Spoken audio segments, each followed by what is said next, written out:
This is Cold Start. Back to motorsports. One of the cool things about motorsports is all the stories, all these experiences that we have. We go out and we win or we lose, or we had a good time or maybe less of a good time than we had planned. But we have to remember we do this for fun. But once in a while, things go maybe not totally to plan. It makes for good war stories, if you will, or anecdotes that we can relate. So this one's going to be all Sylas. He's going to be telling you about his experience doing some motorsports racing. This is a highlight story in my racing career, if you can call it a racing career, mainly within club racing, but this one stands out.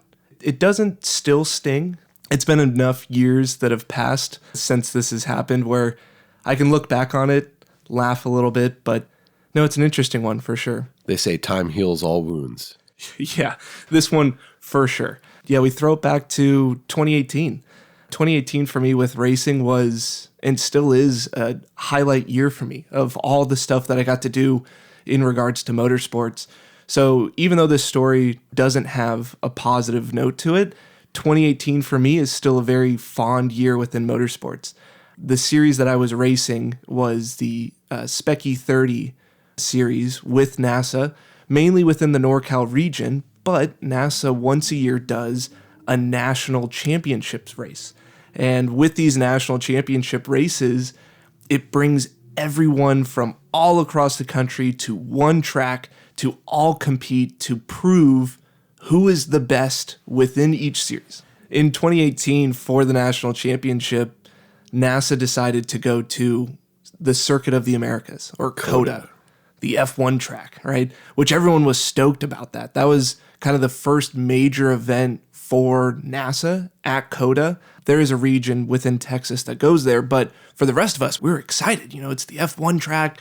It's in the center of the country, so it drew people from the East Coast equally from the West Coast as well. So the fields were massive, and the Spec Miata race that they had, it was for this huge pot. Toyo Tires actually was able to put up a decent amount of money, and it was the largest ever field of Spec Miatas was at COTA. I think it was something like 80 plus 90 cars in one race, in one shootout. The buzz of all those exhausts must have been deafening.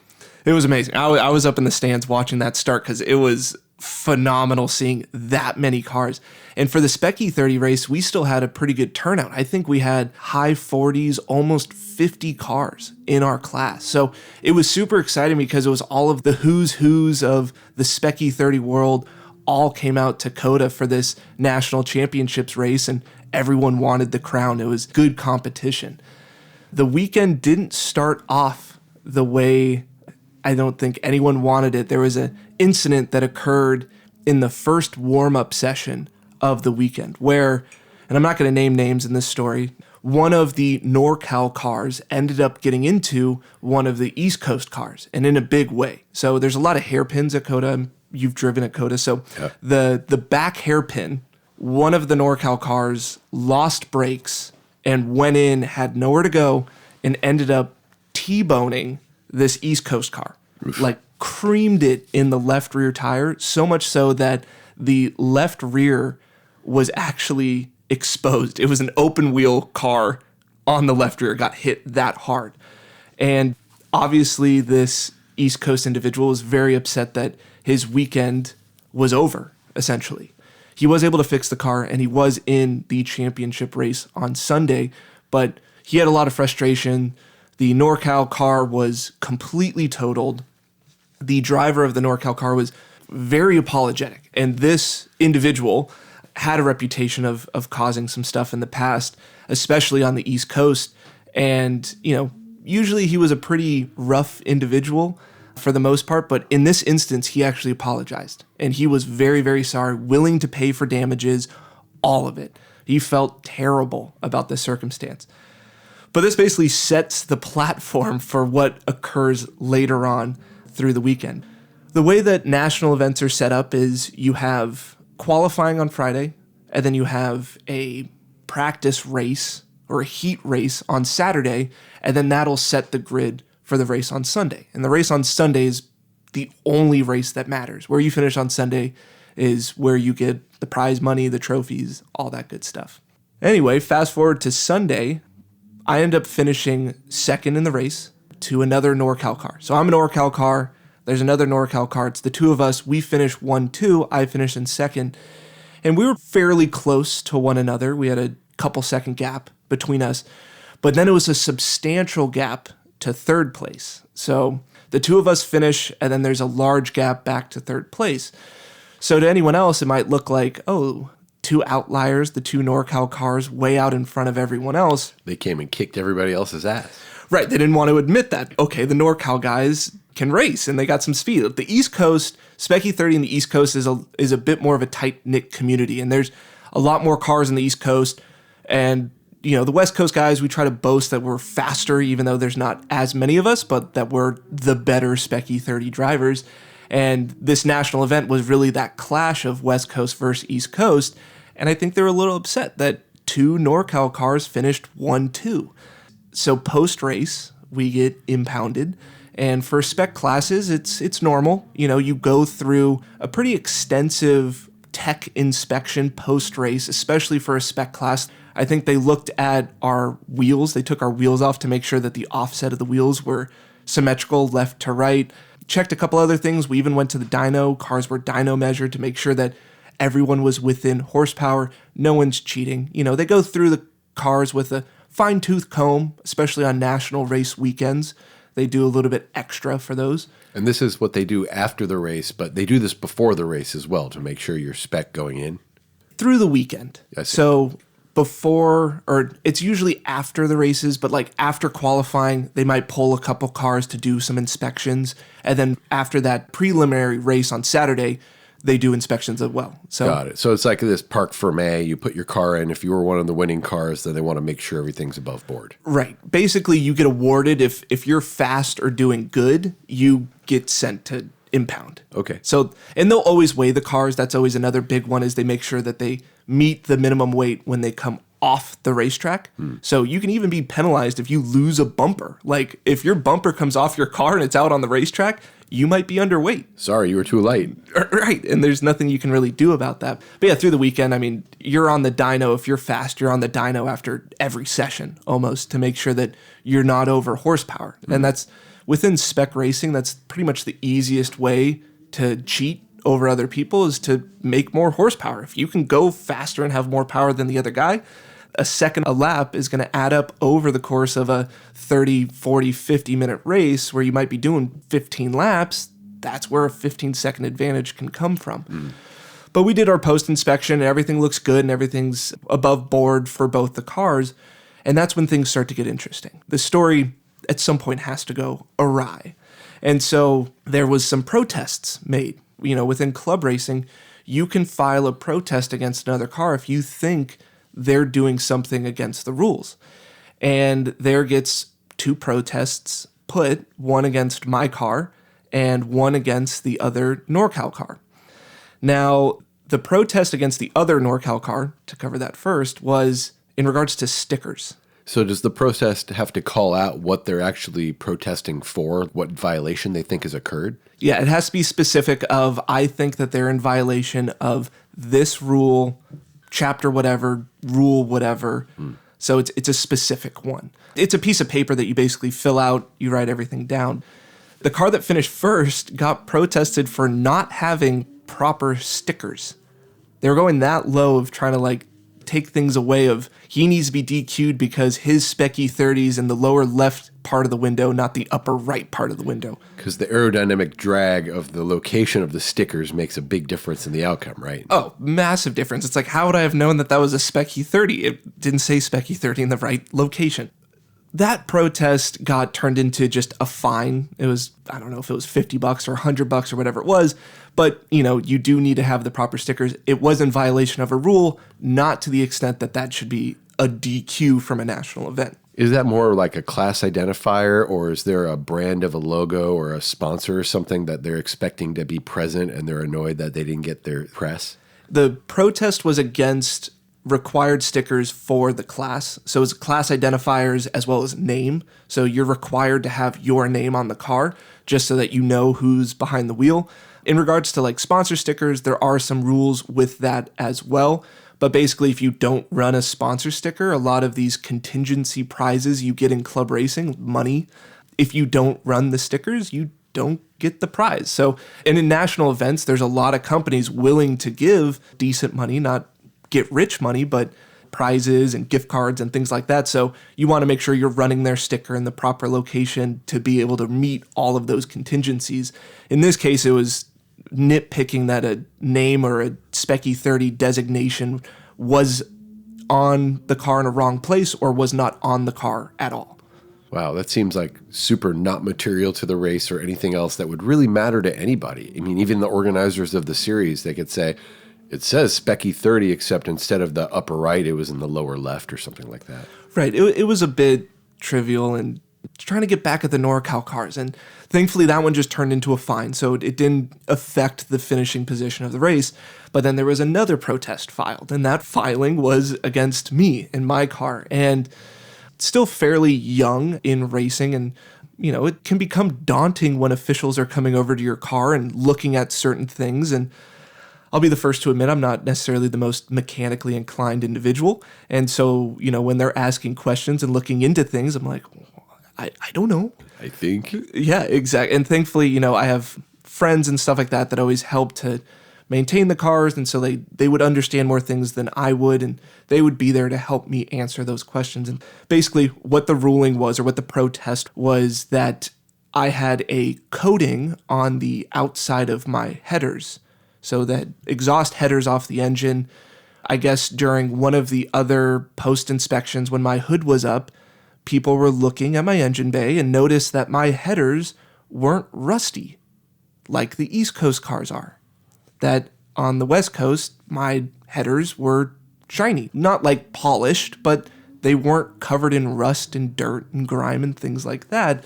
And so it raised suspicion amongst the East Coast guys. And so that's why they filed the protest against me. And so basically the officials took some screwdrivers and scraped at my headers to see if anything would come off. And there was a material that came off. Whether that material was the metal of the headers or was a coating of some kind, we don't know. I don't think there's a definitive answer, but basically my headers weren't rusty and it raised suspicion that my engine bay looked too nice. Never mind that weather on the East Coast is totally different than on the West Coast, and that rust may just be a product of where the car has been. Right, and we don't race in the rain that often. It's not that we don't race in the rain in the Northern California region, but we just don't get rain that often. And so there's something that comes off the headers, and there's a decision made, and we're trying to go through the rule book. We have rule books on us. We're required to have a rule book, and we're reading through, and the rules is stating something more along the lines of that there can't be an internal coating to the headers. And we're like, well, it mentions you can't have an internal coating. It doesn't mention anything on the outside of the headers. But then they're trying to go, well, if it doesn't say that you can do something in the rule book, you can't. And it's like, well, but it states that you can't do internal. It doesn't say internal and external. If it meant external as well, it should have specified within that rule. Unfortunately, it was too little, too late in the heat of the moment and everything being decided. This situation got so back and forth of us trying to argue that it even brought in the head of the organization, not even just the head of our series, but the head of the sanctioning body to look it over and make a decision. And of course, once he makes a decision, the decision is final, and there's really nothing you can do about that.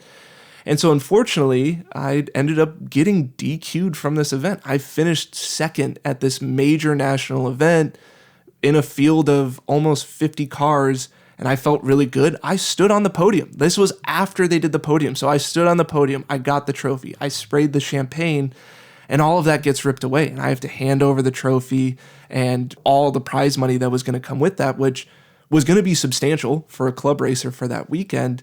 And it sucked. It was a pretty low moment.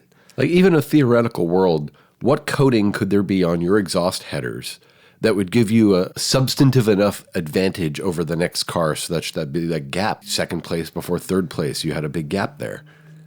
At the end of the day, nothing, right? People were trying to tell me like, well, if you had like a wrap around the headers and it increased the temperature, it would make the exhaust gases escape quicker. I don't know the science behind it. My argument at the end of the day was, okay, cool, you think that I have this performance advantage because my headers have this external, let's call it an anti-rust coating at this point. But the car went on the dyno, and the car performed and put down numbers, horsepower numbers, that it was putting down on the track. And within at the end of the... within the spec. And it was within spec, and it wasn't even close to the maximum. I mean, our cars from the Northern California region weren't properly tuned to handle the high humidity that was down in Texas. And so we were a little bit down on power comparatively than we were normally used to. And so it kind of sucked of feeling like, you know, it was a low blow that was being taken at me. And so later on, the story continues because this wasn't the end of it. We found out that the knowledge that my headers looked different and that they wanted to file a protest, the East Coast guys wanted to file a protest against me, was discovered on Saturday, post-race on Saturday, which was, like we talked about, that was the race that would set you up for the final race on Sunday. And so that's when they saw the headers, and they were in a group chat talking amongst one another that should they file a protest, should they call it out, and ultimately a decision was made to wait after the main race on Sunday to do something about it. To see if the outcome warranted. Like, if you were way behind, they wouldn't have bothered with their protest. Right. Yeah. And, well, the thing is, if they would have protested me on Saturday when they discovered it, I still would have had a chance on Sunday to race through the field and get a finish. Like, I still would have had a chance. Even if I started in the back of the pack, I at least would have had an opportunity to race my way to the front. And the person that spearheaded this campaign to protest the Northern California cars was that individual that ended up being T-boned by a NorCal car on the first day. So now going through these sequence of events, you can see it was more of a seek for revenge rather than trying to make sure everything is fair and equal. Yeah, retribution. And to be clear, you weren't the car that T-boned that other car. It was just somebody else from where you were from.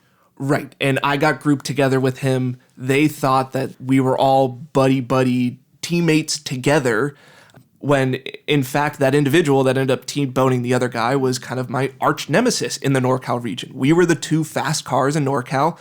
We raced hard against one another in the NorCal region every single event. Massive respect to that individual, phenomenal racer. We never got into it. We never touched. We would race really hard, close, and give each other that fair space all the time. But he was kind of my enemy. I went to Texas to beat him. Like, I saw him as my main competition, not necessarily like, oh, he T-boned this East Coast car and the East Coast guy's coming after me. And, you know, I was like, wow, I'm young, but these people are really acting young and being petty about this whole situation. So within NASA, so since this happened, that they knew about something on Saturday but waited, there is actually a rule in the rule book against that. So this turned out to be an ill faith protest is what they call it. And that means that you see something, you notice something, but you withhold information until it is advantageous to you to then release that information. Oh, I see. So because this individual waited, and we had proof in these group text messages, we had proof that they knew about it a day prior, that person actually received a penalty. It was unfortunate for me because I was like, well, if it's an ill faith protest, why wouldn't you just throw the protest out? And it really should have been. Because they knew about this prior but didn't know about it, like, the whole situation should have been dropped, but it didn't. And so at the end of all of this, the first place car gets a fine for stickers. I get DQ'd, and then the individual that filed a protest against me actually got a pretty harsh penalty of either taking a year off of racing, so being banned from this organization for a year, or they could pay a fine. And that fine was the amount of money that I lost from not being able to finish second. So because I felt this penalty, because I got DQ'd, that I lost out on these winnings, this other individual was going to share in the losses because they were the one that got me DQ'd. They got the same sort of penalty. So they were saying you had this like technical infraction that they were claiming there was some coating on your headers, and so that was why you got disqualified. But for this other guy, it was like bad sportsmanship, and we're going to say you can't even race for a while, or you're going to have to make up for his fine because you didn't tell us about it. Yeah, and There was a little bit of fallout that happened from this whole event. I mean, once again, you have 50 cars from Spec E30 from one series, and this is how your national championship race ends up of one car gets DQ'd, but the guy that got him DQ'd, he's also being penalized. There's all this internal battle and drama. This really brings up the politics and bureaucracy side of motorsports, and the discussion about this didn't end at the racetrack. There was talks and Facebook videos and all this stuff that happened like weeks after and still like hurt feelings. I try to stay away from most of it because I had my feelings hurt at the track, and I'm like, I need to move on. I need to like deal with the mental anguish and kind of like move past this. But people within Spec E30 were talking about this for months after and kind of like, whose side are you on? Like, no, this wasn't right. No, it was right. No, it isn't. Like, this should have been. And there was an attempt to reinstate me as the second place finisher, but the head of the organization is just, all decisions are final. Once we leave the track, nothing gets overturned. And I totally respect that, right? At the end of the day, I respect that. And I think that there's an asterisk that I always put that I finished second at COTA. Whether or not I got to take the trophy home, I still feel like I earned that position on track. And the even further kicker to this whole story is that I did go to the national event the next year in 2019. It was at Mid-Ohio. And all the officials and everyone within the tech of this organization has now known me by name because of this whole drama that happened at Texas. And I was talking to one of the officials, and we were doing a pre-weekend inspection of the cars. And as they're going through my car, and by this point, we have done something with the headers. We actually took a wire wheel. We took my headers off. We took a wire wheel to the headers. We completely cleaned the headers. Nothing came off, so I don't know what was on it to begin with, but nothing came off. And then we coated the headers in WD-40 so they wouldn't rust. So the headers, after we cleaned them, actually ended up shinier than what they were to begin with. And we went to this event at Mid-Ohio. And I'm talking to the guy that's inspecting my car, and I ask him, I'm like, obviously what happened last year at Texas. And if I would have come to nationals this year with painted headers, colored, I mean, like very blatantly something is on them, would I get DQ'd from this event? And he looked at me and said, no. Based on the rules, based on what we figured out after the fact, you would not get DQ'd. And so basically after this whole ordeal that happened, I learned later, the way that they read the rules was incorrect. I was wrongfully DQ'd.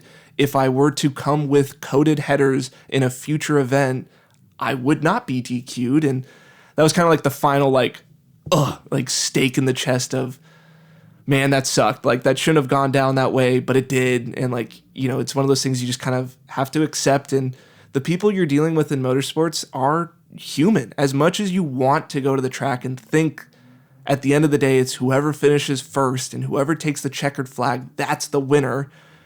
Sometimes it's not the case. Sometimes there is politics involved, and you have to deal with officials, and officials are human beings too. And, you have a rule book, and it's supposed to be written and read in a certain way, but some things are up to interpretation, and some things don't go the way you think that they should. Yeah, I mean, there's always going to be somebody who tries to read the rules maybe to their benefit or look at a situation through whatever is going to be the best outcome for them, best interpretation. But there's also that aspect of, when the rules are overly enforced or there's a lack of clarity in those rules and there's some room for interpretation that's sort of being used as a way to hold against or create some harm against people, it kind of feels like an HOA, right? Yeah. People who are there, and this is a little bit of power they have in this role that they're taking on, and maybe they wish they could be out there racing, or they did a long time ago, and boy, they wish they could have been the people up there on the podium, and now there's an opportunity to sort of hold that over somebody else. It's just a weird dynamic there, and it also comes off as sort of provincial, right? Like there's the them versus us, the right. East Coast versus West right. Coast, and I can tell you nobody on the West Coast is worrying about the East Coast. So if the East Coast is worried about the West Coast, hey, that's kind of on them. But, overall, this dynamic in a club, it's supposed to be for fun, for good sportsmanship, for people to go out, and one race is one race and it's over after that. But it sounds like it doesn't always work out that way. Yeah, and I don't fault the system. Like, this isn't me to be here to complain and be like, this is all wrong and it's screwed up. And no, like, I totally get there needs to be a rule book, especially within a spec series. You have to draw the line somewhere, because within motorsports, cheating is named innovation. If you can find ways to maneuver the rule book, that's to your advantage. So people do that with their taxes, right? So right. It's everywhere. So you need a rule book, and you need an enforcer, and you need to tell people to stop when they need to stop. And, the way that this organization's rule book is written is, if it doesn't clearly state that you can do something, you can't do that thing. And so they try to make it pretty clear cut and pretty straightforward in that regard. And to go a year or 2 years previous, there was another, it wasn't a national event, it was a West Coast State Championship. So it was only the west half of the country for Specky 30. But there was an event that I went to, and I finished second, and the person that finished first started from last. And basically, they had gotten DQ'd because they were over horsepower in that preliminary race. And they said, I'm not going to change my motor since I have to start in the back. If I end up finishing first, I'm going to grenade my transmission so they can't measure my car on the dyno, and I'll take the trophy. And that person went from last, caught me, passed me, left me like I was standing still. And after the checkered flag, mysteriously, the transmission grenaded, and they couldn't dyno the car. And there actually was no rule written that a car had to be able to go through tech to pass tech. And so they were like, well, basically, so the car can't do what we need it to do on the dyno, so we're just going to go to the previous thing. But then after this whole ordeal of me getting robbed once again from a national event, then they wrote a rule that says if your car's unable to go through the tech inspection or to perform the needed technical inspection, then you're DQ'd. But I had to be part of another situation where a rule was written or re-looked at to be clarified, and I was on the short end of the stick. So I've gotten the short end of the stick in both circumstances, but I've been in that situation where you feel like someone is not obeying the rules, and you want the rule book to be there to protect you. And in that situation, it was short of protecting me, but it got strengthened for the next time, and then unfortunately dealt the other side of it as well. So I get it. I understand it. I can see that, it's never going to be perfect, and there's always going to have to be interpretations for situations, and it sucks at the end of the day. And the biggest takeaway that I could take from it was, shortly after this situation occurred in Texas, I actually watched the Senna documentary, and it was highlighting towards the end of the film of that race between Senna and Prost for the championship. And I think it was Japan, the Japanese Grand Prix, where there was some situation where Senna went off track and was able to gain position or gain an advantage.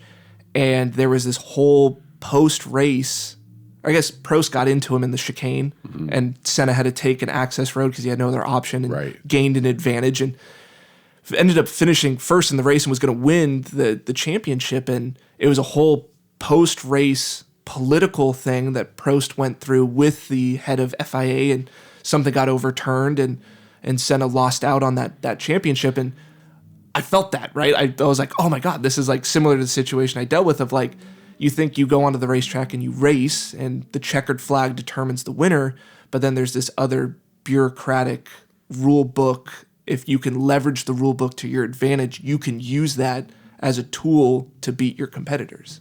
Well, I guess the more that's at stake, right, the more people are going to try to find whatever way they can to win.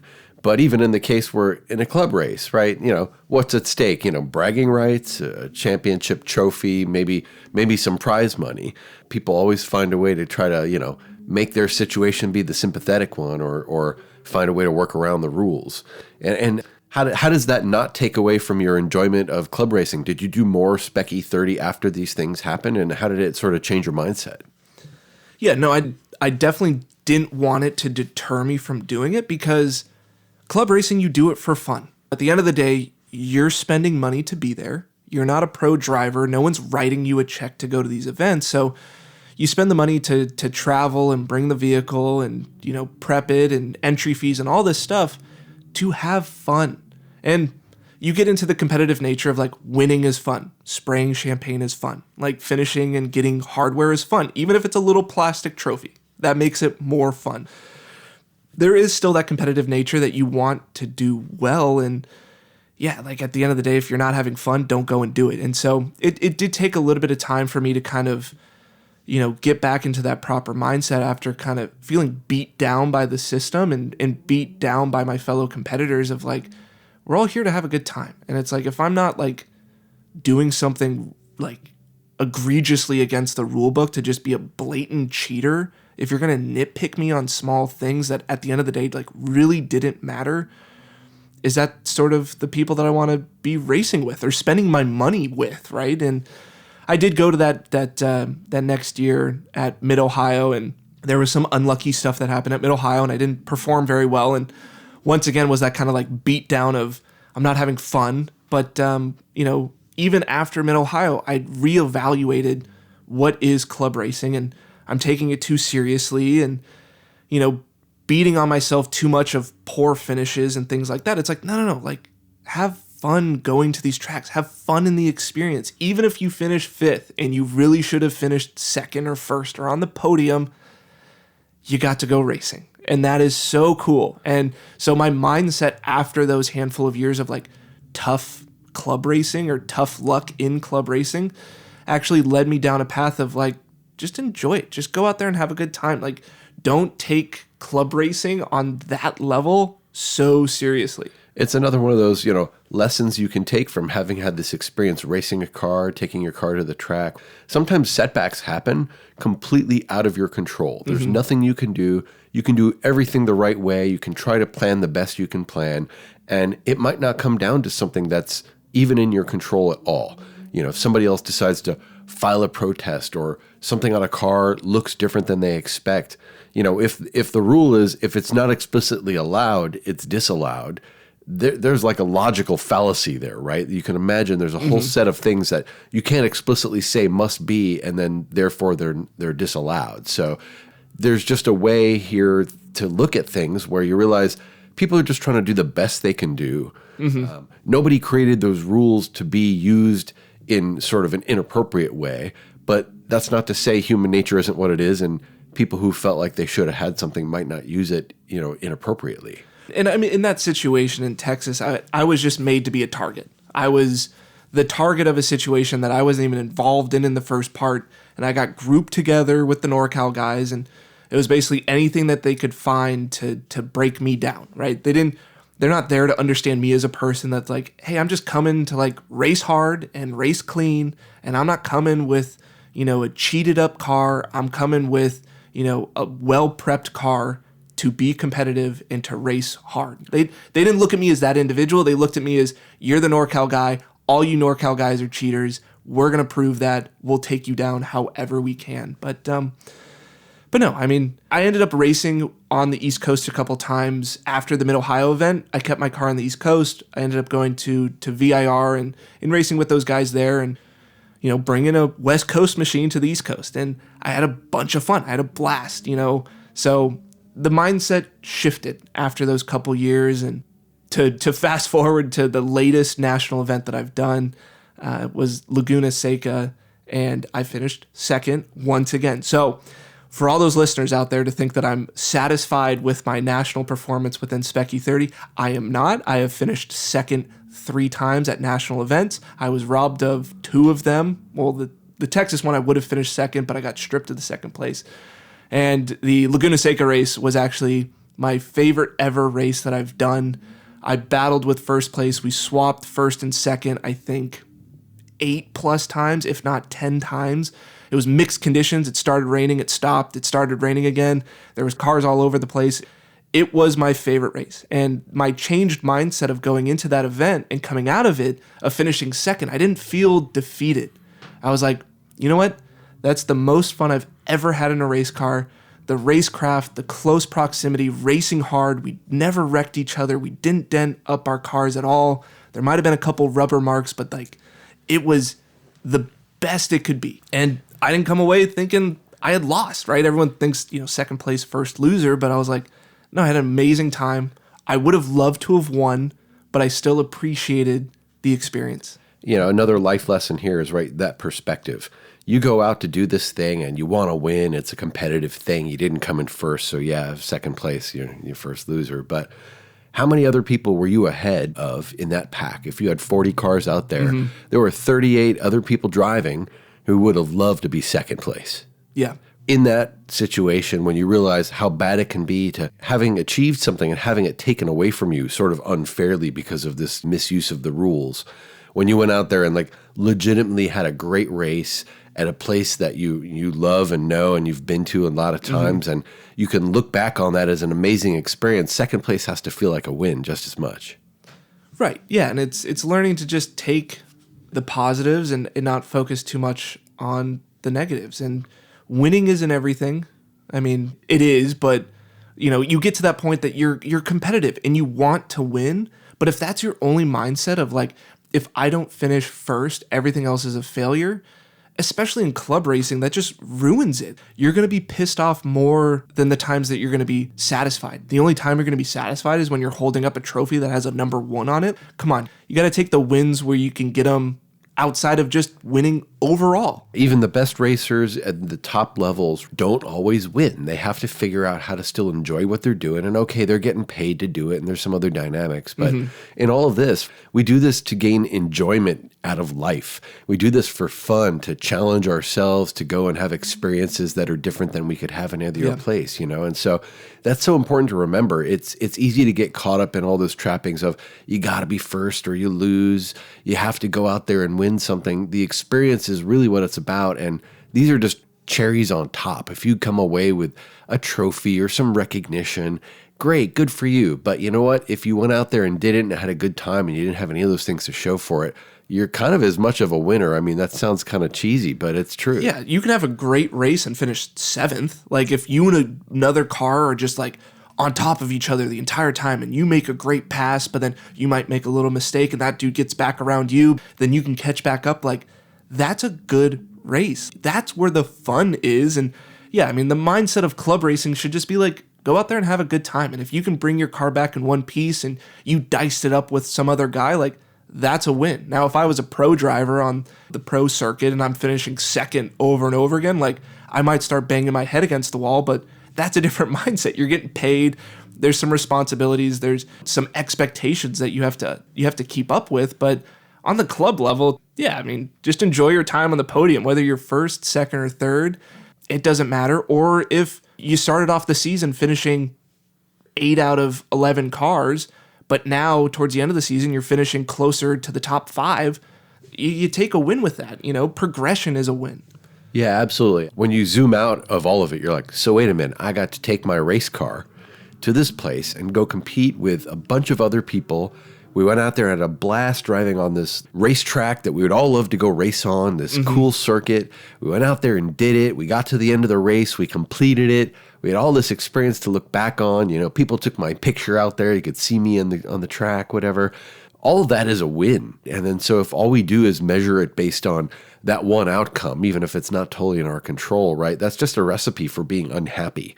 And I think you have to recognize this is a happy thing to go out and get to do these things. So it's really keeping it in perspective. But it sounds like you have a pretty even-handed evaluation of it now, having seen what happens when you do the best you can do. And there's somebody else who's involved who's kind of there just to like rain on your parade, take away from your achievement because they didn't have it. How'd you like to have to be that guy? The guy who was the person or their team who filed the protest, who went and thought they won a victory for their region, like this all provincial attitude of like with us against them. And then in the end had them handed back a penalty to them that they had to serve. Showed you right for not doing it in the right way, for not being a good sportsman. Yeah, I mean, at the end of the day, no one won in that situation. Everyone walked away feeling crappy. Like, I don't think anyone was like, well, that was really good for the sport. Like, I think we really like set a precedent. Like, everyone was like, shoot, like that shouldn't have happened. Right. There should be club racing. Like, we're all members of a club together. We all relate to each other, not like we want to club each other over the head. It felt to me like a significant shift, but it's life. And racing is just like life in so many ways, and there's so many lessons to learn from it. And this was a big one. Sometimes things just don't go your way, and you feel like you've been wronged and there's nothing you can do about it, but, changing your perspective, absorbing it in, figuring out what you can learn from it, and having a better attitude moving forward, or whether it's good or bad, you got to deal with it. If you're thinking you're going to go through your life and you're always going to be the smartest person in the room, the richest person in the room, the best looking person in the room, the most highly awarded person in the room, you're going to be in for a lot of disappointment because you're just not in a big enough room if you can say you've done those things. Hopefully this is a start of a nice series that we get to do of telling some of our racing stories and what lessons we've learned from it. And for me, racing has been a big part of my development as a person. I started relatively young when I was in high school, and it showed me a lot of valuable life lessons along the way. And I think it'd be cool if we could do a little series here and share with you guys, the listeners, some of our stories and what we've learned from it and what we learned about ourselves and how it shaped us and how racing is a very cool thing to shed some light on some really big life situations. Yeah, there's a reason people who are way more experienced than us at doing this, I think we're famously quoted as saying, racing is life. Everything else is just waiting around. Yeah. That's an awesome story. Thanks for sharing that, Sylas. I really enjoyed it. And it was cool to get that insight into what it actually takes, the mindset of how can you go about doing the best you can do and what you have to deal with. Sometimes there's politics or petty decisions that get made, but all of life is that way. And the more we can kind of stand back from it and remember the experience we had and what we were there to do and why we were there to do it and be able to feel good about that, then that's a win no matter what. Yeah, hopefully this story is insightful for some other people. And yeah, everything just doesn't go the way you think it does. And low points can be great stories too. I can look back on that and that's a fun story for me to tell now. Me back in 2018 would be like, no, I don't want to talk about that. But thanks for listening. I'm glad I got to share it. That was awesome. Thanks, man. Thanks, Sylas. Thanks, Todd.